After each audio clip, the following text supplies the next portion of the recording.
I'm Dawn Hill, host of Heart, Mind, and Purpose, a podcast where we explore what it means to live an aligned and wholehearted life. I am a professional counselor with over 25 years of experience and a deep love for meaningful conversation. I bring you honest reflections, soulful questions, and meaningful tools for managing life. Whether you're seeking clarity, connection, or simply a space to breathe, this podcast is here for you. Tune in weekly and join me on the journey. Welcome to Heart, Mind, and Purpose, a podcast exploring the tools we carry for emotional, spiritual, and relational growth. Hi, this is Paul Gramercy, producer of today's episode, where Dawn will be talking about a struggle many of us know too well, perfectionism. That constant push to do more, be better, and never make mistakes. But behind perfectionism often hides something deeper, shame. Together, we'll explore how perfectionism traps us, why it's so exhausting, and how we can begin trading it for the freedom of living with excellence instead. Now here's your host, Dawn Hill. Perfectionism is that relentless pursuit of flawlessness, the inner drive to avoid mistakes at all costs. But what's underneath it? Often it's a deep-seated fear of shame and judgment. If I can appear perfect, I won't have to face criticism. I won't have to risk blame, and I won't have to feel less than. The trap is this: when mistakes happen, and they inevitably will, perfectionism doesn't bring relief. It brings more shame, more self-criticism, and even a stronger drive to do better. It becomes a cycle, a self-feeding loop, and instead of freeing us, it keeps us in bondage. Ultimately, people live under the pressure of, if I do it perfectly, then maybe they will like me. The pressure to find a sure way for acceptance and safety with another human being. And when a person is young and growing up with a lack of attachment to their caregivers, often they will slip into the thinking and behaving of perfect, which forms the belief of, if I can be a perfect child, then maybe they will love me. This will then become an internal anthem, the belief of, if I was better, they, all the people in their life, will be better, only to never realize the experience of any of them being better, which would be evidenced by acceptance and safety. All of this keeps the pressure on to be perfect, to be better, all in the hope that one day I will be acceptable and loved, yet believing it will never really happen. At its root, shame says, I am not enough as I am. I am flawed. I am unworthy. Perfectionism tries to cover that voice. If I can just get it all right, then maybe I won't feel the pain of shame. Maybe I won't have to face those lies. Perfectionism becomes a shield. Think about like a suit of armor. It's by the striving for perfectionism, we try to control how others see us, and if we don't give them anything to criticize, then maybe we'll be safe. For example, I remember a moment from my own life when my kids were very little. My son was about 9 months and our daughter was about 2.5. I put them down for a nap like I did every day, completely exhausted. And instead of resting, I would launch into cleaning, organizing, proving that I was on top of all the things. Deep down, it wasn't about the house. It was not about wanting to be seen. It was about wanting to not be seen as failing. One afternoon, I went into my bedroom and I collapsed on the edge of the bed and kind of fell back and threw my arms in the air and said, God, I give up. And it was like this moment that was kind of crystal. It was almost audible voice, but not. But this thought came into my head, and what I heard was, good, I've been waiting for you to give up because I never asked you to do any of that. That is not what I expect from you. And I just kind of laid there stunned, and then I heard again in my head, all those things came from others and from your own voice. That's not what I expect of you. I don't expect perfect. You're my child and they're your children. And I tell you, I was really didn't know what to do. I was kind of just stunned, and I just laid there and I thought about it and I thought, oh my gosh, that all came from my head. And I didn't know what to do with it. So I just kind of put everything in neutral for a while, probably weeks or months, and just kept thinking, this is not what God asks of me. It's not his expectation for me to be a perfect anything, let alone a perfect Christian wife and mother. So perfectionism really can be a trap, and it really can trick us. There's a cycle of shame and perfectionism.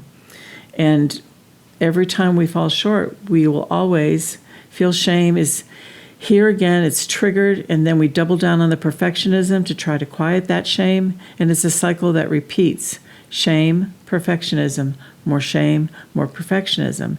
And each round reinforces the lie that started it all. I am not enough. So just think of a spiral, and I think about shame spirals. And when we get triggered, we start down a shame spiral. We're shooting all over ourselves, criticizing ourselves, examining ourselves with unrealistic expectations and thoughts. And then we have another shame spiral that will spurt off of that, because we'll be saying, well, why are you shaming yourself? You're not supposed to do that now. So there's more shooting upon us. It's like being down a hole and having dirt fall on your head. You're just stuck there and you're trying to grasp to get out, but shame just keeps pushing you down. Shame will impact our self-worth. Perfectionists often tie their entire self-worth to their accomplishments or the validations of others. That means failure is devastating. Not just I failed, but I am a failure. Approval becomes oxygen, and when approval is absent, the shame deepens. Perfectionism also steals our ability to be real. Vulnerability feels dangerous because showing flaws feels like inviting rejection. So instead of risking being seen and loved as we are, we hide behind performance and we wear a mask. And this is always an ongoing pursuit of creating the perfect persona for the role or the situation we're in, with the hope that this will bring us acceptance. For example, changing how we are to fit in and how we perceive they want us to be. The real us was not likely to be the one they're looking for, and so we hide behind a persona we hope will be perfect and acceptable. But here's the truth. Vulnerability is the doorway to connection. Without it, we stay trapped in isolation and behind the mask. You see this play out in many different ways with people you may know or have heard of, like disordered eating, commonly called eating disorders, workaholism, people-pleasing, even in our faith. Some people get trapped in the perfect body, I have to be at the gym, all the different things we hear and see around us to try to hit that place of being acceptable, being who we perceive that they, all the theys in the world, want us to be. Perfectionism becomes an attempt to earn worth by doing it all right, but the target keeps moving. There is never a moment of enough. There is only exhaustion. So how do we break free? At the simple end of breaking the cycle, it starts with self-compassion, learning to speak to ourselves with kindness instead of criticism, and recognizing that mistakes are normal and human, choosing to embrace imperfection as a part of growth. However, in my experience, both personally and professionally, is that for many people to be able to really break the cycle will require understanding of how it came to be in their life in the first place, and then working up to learning and practicing the skills to live their way out and free of shame and perfectionism's grip. So I'd like you to close your eyes and imagine a tree you might have seen or drawn when you're like in kindergarten or first grade. It's an apple tree, and it's got a big brown trunk, and the top is all puffy and green, and there's lots of red apples on it, and you see the grass, the line of the earth where the tree is sitting. And if you have perfectionism or other things, shame that you're trying to deal with, and you think, well, there's some rotten fruit on my tree, maybe that's it. I'll just pull that off and throw it away, and it'll be a perfect tree. Because, perfectionism. So these rotten pieces of fruit keep showing up. So to address the fruit really doesn't help. A limb could be cut off, but that fruit will still continue to show up in other portions of the tree. You could call an arborist, and he could come put some medicine in the trunk of the tree to try to make the fruit all be perfect again. But really the issue is below the surface of the earth in the root system. So imagine you're panning out from that tree, and now you see the root system. And right in the middle, dead center, is this really big root, and it has the word shame written on it. And then off of that is another big root, quite big, almost as big as shame, and it has these words, performance and perfectionism. And really our issue is to break the cycle, we need to deal from the bottom up, not picking off fruit or lobbing off branches, but looking at the root system, because this is a root to fruit situation. What's happening in our root systems causes the fruit that we produce to be as it is. So perfectionism will always try to make us make perfect apples in this little analogy. But there is no perfect. Even in nature, go look at an apple tree. Some of them are like you'd see in the grocery store, and some are what the grocery store would reject because they're not shaped right, or they might have a little spot on them. And they know consumers won't buy them unless they look perfect. It's all around us, this perfectionism. So in trying to break the cycle of shame and perfectionism, we will have to deal with the root system and look at that. That's how we come to understand this is how shame and performance and perfection came to be in my life. It's excavating the earth off of it, looking at it, and seeing how it came to be. And then you get the tools to be able to take that part of the root system out. And so you can use new skills and new ways of thinking, new ways of behaving, and understanding yourself in the world is not set on being perfect. We were not created human doings. We were created human beings. And when we live as if we have to do to be perfect, to be human, we're all upside down and backwards. So this is part of breaking the cycle. I wish it was like neat and simple, but it does take some work. But you are worth the work it will take to be free from the grip of shame and perfectionism. It's a trap every time. Perfectionism is driven by shame and has been driving some for so long it is their identity. And so it will take time to build understanding and then practice and learn our way out, to be willing to address it at the root causes, as many fear letting go of perfectionism because it will leave them lost. They wonder, without perfectionism and shame to tell me who I am and how to be, I won't know how to live.